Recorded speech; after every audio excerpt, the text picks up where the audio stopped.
ഇടുക്കി പീരുമേട്ടിലെ ആദിവാസി വീട്ടമ്മയുടെ മരണം കൊലപാതകമെന്ന് തെളിയുന്നു. കാട്ടാന ആക്രമണത്തിലല്ല സീത കൊല്ലപ്പെട്ടത് എന്നാണ് പ്രാഥമിക പോസ്റ്റ്മോർട്ടം റിപ്പോർട്ട് വ്യക്തമാക്കുന്നത്. സീതയുടെ ഭർത്താവ് ബിനു പോലീസിന്റെ നിരീക്ഷണത്തിലാണ്. കാട്ടാന ആക്രമണത്തിലല്ല സീത മരിച്ചത് എന്ന് ഇന്നലെ തന്നെ സംശയമുണ്ടായിരുന്നുവെന്ന് കോട്ടയം DFO N രാജേഷ് 24നോട് പറഞ്ഞു.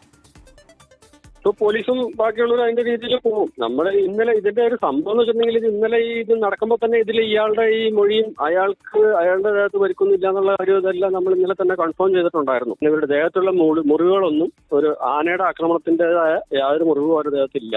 ഇൻക്വസ്റ്റ് കഴിഞ്ഞപ്പോ തന്നെ അവിടെ ഉണ്ടായിരുന്ന ഡോക്ടർ സംശയം അപ്പൊ തന്നെ പറഞ്ഞു ഇവരോട്. അങ്ങനെ പിന്നെ നമ്മൾ ഇന്ന് രാവിലെ പോസ്റ്റ്മോർട്ടം ചെയ്യുന്ന ഡോക്ടർ ചേർന്നതിന് മുമ്പ് തന്നെ ഒഫീഷ്യലായിട്ട് നമ്മൾ പറഞ്ഞു നമുക്ക് ഇങ്ങനെ സംശയമുണ്ട്. പക്ഷെ ഇതിപ്പോ ഇയാൾ തന്നെ എടുത്തോണ്ട് വരികയായിരുന്നു. അങ്ങനെ എടുത്തോണ്ട് വന്ന് ഇയാൾ ആദ്യം പറഞ്ഞത് ഇവർ നടന്നു വന്നതാണ്. ആന എടുത്ത് ചവിട്ടിയ ആൾ നടന്നു വന്നു. ഇതൊക്കെയാണ് സംശയങ്ങൾ നമുക്ക് വന്നത്. പിന്നെ നമ്മളവിടെ നോക്കി കഴിഞ്ഞപ്പോൾ ആന വന്നതിന്റെ ലക്ഷണമൊന്നും അവിടെ കണ്ടിട്ടില്ല. പിന്നീട് നമ്മളവിടെ ആളെ വിട്ട് നോക്കി കഴിഞ്ഞപ്പോൾ അങ്ങനെ യാതൊരു ഇതുമില്ല അവിടെ. രാഹുൽ വിജയനുണ്ട് ഇപ്പോൾ വാർത്തയുടെ വിശദാംശങ്ങളുമായി ഇടുക്കിയിൽ നിന്ന്. ഇപ്പോൾ DFO തന്നെ ഇന്നലെ തന്നെ സംശയമുണ്ടായിരുന്ന കാര്യം സൂചിപ്പിക്കുന്നുണ്ടല്ലോ രാഹുൽ, എന്തൊക്കെയാണ് വിവരങ്ങൾ? ഉന്മേഷ്, ഈ സംശയത്തിന് ഇടയാക്കിയ പ്രധാനപ്പെട്ട കാര്യം ഈ ആക്രമണവുമായി ബന്ധപ്പെട്ട് ശരീരത്തുണ്ടായിരുന്ന പാടുകളാണ്. ഈ സീതയുടെ ശരീരത്തുണ്ടായിരുന്ന മുറിവുകളും അല്ലെങ്കിൽ ലക്ഷണങ്ങളും ഒന്നും കാട്ടാനെ ആക്രമിച്ചതിന്റെ അല്ലായിരുന്നു എന്നുള്ളത് ഇന്നലെ വനംവകുപ്പ് ഉദ്യോഗസ്ഥർക്ക് കണ്ടപ്പോൾ തന്നെ മനസ്സിലായി എന്നുള്ളതാണ് കോട്ടയം DFO പറയുന്നത്. അതുതന്നെയാണ് ഈ പോസ്റ്റ്മോർട്ടത്തിന്റെ പരിശോധനയിൽ കണ്ടെത്തുകയും ചെയ്തിട്ടുള്ളത്. ഏതെങ്കിലും കാട്ടാനെ ആക്രമണത്തിൽ പരിക്കേറ്റ ഒരാളുടെ ശരീരമായിരുന്നില്ല അത്, മറിച്ച് ഒരാള് അല്ലെങ്കിൽ ഏതെങ്കിലും ഒരു വ്യക്തി ക്രൂരമായി മർദ്ദിച്ചതിന്റെയും ആക്രമിച്ചതിന്റെയും ശരീരത്തിൽ ശരീരത്തിലുണ്ടായിരുന്നത്.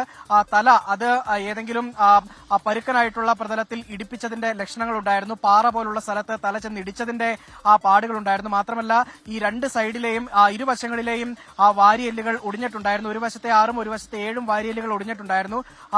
3 വാരിയെല്ലുകൾ ഒടിഞ്ഞ് ശ്വാസകോശത്തിൽ കുത്തി കയറുകയും ചെയ്തിട്ടുണ്ട്. നാഭിക്ക് ചവിട്ടിയ ലക്ഷണങ്ങളുണ്ട്. മാത്രമല്ല ഇതെല്ലാം കഴിഞ്ഞതിന് ശേഷം ഈ സീതയെ വലിച്ചിഴച്ചതിന്റെ ലക്ഷണങ്ങൾ വരെ ഉണ്ടായിരുന്നു ശരീരത്ത് എന്നുള്ളതാണ് പോസ്റ്റ്മോർട്ടം പരിശോധനയിൽ കണ്ടെത്തിയത്. ഇതാണ് ഇപ്പോൾ ഒരു കൊലപാതകമാണ് എന്നുള്ളൊരു സ്ഥിരീകരണത്തിലേക്ക് പോവുകയും ചെയ്തിട്ടുള്ളത്. ഇന്നലെ ഉച്ചയോടുകൂടിയാണ് ഈ സീതയുടെ മരണം സംഭവിച്ച വിവരം പുറത്തേക്ക് വരുന്നത്. വനവിഭവങ്ങൾ ശേഖരിക്കാൻ വനത്തിനുള്ളിൽ പോയപ്പോൾ അവിടെ വെച്ച് കാട്ടാനെ ആക്രമിക്കുകയായിരുന്നു. അതിക്രൂരമായിട്ടുള്ള കാട്ടാനെ ആക്രമണത്തിൽ അവിടെ വെച്ച് തന്നെ ജീവൻ നഷ്ടപ്പെട്ടു.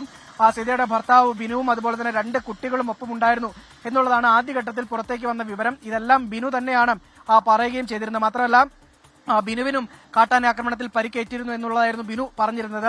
അതിന്റെ പരിശോധനകളും ചികിത്സകളും മാത്രമല്ല വിശദമായ പരിശോധനയ്ക്ക് വേണ്ടി കാഞ്ഞിരപ്പള്ളി താലൂക്ക് ആശുപത്രിയിലേക്ക് ബിനുവിനെ ചെയ്യുക വരെ ചെയ്തിരുന്നു എന്നുള്ളത് നമ്മൾ ഇന്നലെ കണ്ടതാണ്. എന്തായാലും ഡോക്ടർമാരുടെ പരിശോധനയിൽ അത് കാട്ടാന ആക്രമണത്തിൽ പരിക്കേറ്റ ഒരാളുടെ ശരീരമല്ല, അല്ലെങ്കിൽ ഏതെങ്കിലും തരത്തിൽ കാട്ടാന ആക്രമണം നേരിടേണ്ടി വന്നിട്ടില്ല ബിനുവിന് എന്ന് കണ്ടെത്തുകയും ചെയ്തിരുന്നു.